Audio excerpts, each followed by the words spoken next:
Hello students, welcome to Rootex classes. आज का हमारा विषय है भारतीय इतिहास लेखन में कलहन का महत्व। जब हम भारतीय इतिहास पढ़ते हैं तो एक सवाल बार बार सामने आता है, क्या प्राचीन भारत में इतिहास लेखन की परंपरा थी या फिर भारत में केवल मिथक, पुराण और धार्मिक कथाएं ही थी। इसी सवाल का सबसे ठोस उत्तर हमें कलहन के रूप में मिलता है। कलहन वह इतिहासकार हैं जिन्होंने यह सिद्ध किया कि भारत में भी इतिहास को प्रमाण, तर्क और विवेक के आधार पर लिखा जा सकता है। आइए देखते हैं कलहन का परिचय और ऐतिहासिक संदर्भ के बारे में। कलहन 12वीं शताब्दी ईस्वी के कश्मीरी विद्वान थे। उनके पिता का नाम चंपक था, जो कश्मीर के प्रशासन से जुड़े हुए थे।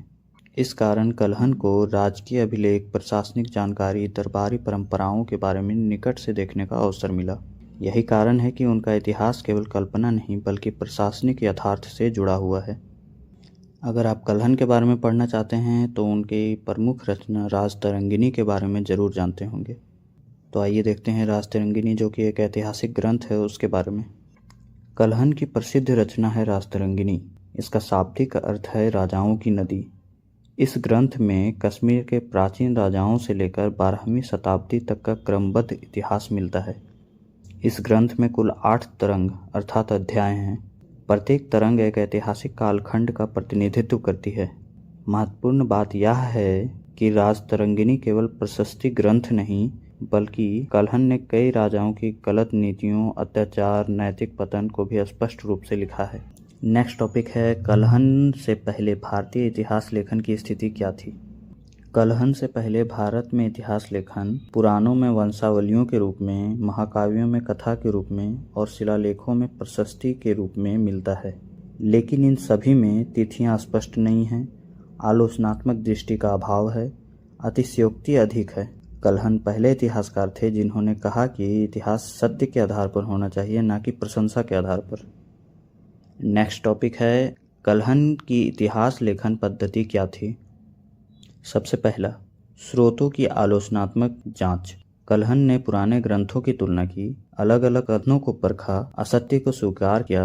उन्होंने स्पष्ट कहा कि इतिहासकार को निष्पक्ष होना चाहिए। दूसरा, कालक्रम पर विशेष बल दिया गया। राजाओं का क्रम, शासनकाल की अवधि, घटनाओं का तार्किक क्रम, यह भारतीय इतिहास लेखन में क्रांतिकारी परिवर्तन था। तीसरा, नैतिक दृष्टिकोण। कलहन का इतिहास ना तो पूरी तरह राजभक्त है और ना ही पूरी तरह विरोधी। वे कहते हैं इतिहासकार का धर्म सत्य है, सत्ता नहीं। नेक्स्ट टॉपिक है कलहन और आधुनिक इतिहास की लेखन की तुलना। यदि हम आधुनिक इतिहास लेखन देखें तो स्रोतों की जांच, कारण परिणाम विश्लेषण, निष्पक्षता, मानव क्रम पर बल, ये सभी तत्व कलहन के लेखन में मौजूद हैं।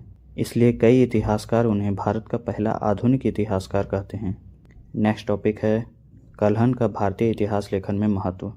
भारतीय इतिहास लेखन को वैज्ञानिक दिशा दी, इतिहास को साहित्य से अलग किया, आलोचनात्मक परंपरा की शुरुआत की, कश्मीर का प्रमाणिक इतिहास दिया, बाद के इतिहासकारों का मार्गदर्शन किया।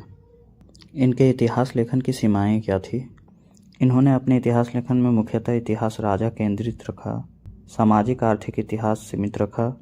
कश्मीर से बाहर का विवरण इनके इतिहास में कम मिलता है, लेकिन ध्यान दें ये सीमाएं उनके युग की सीमाएं थीं।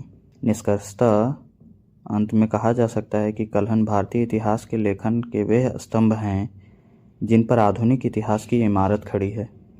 उन्होंने यह सिद्ध कर दिया कि भारत में भी इतिहास लिखा गया और वह भी तर्क, प्रमाण और विवेक के साथ। अंततः यह कहा जा सकता है कि अगर इतिहास स्मृति है तो कलहन उस स्मृति के संरक्षक हैं। फिलहाल के लिए इस वीडियो में इतना ही। मिलते हैं नेक्स्ट वीडियो में। Till then bye and best of luck for your exam.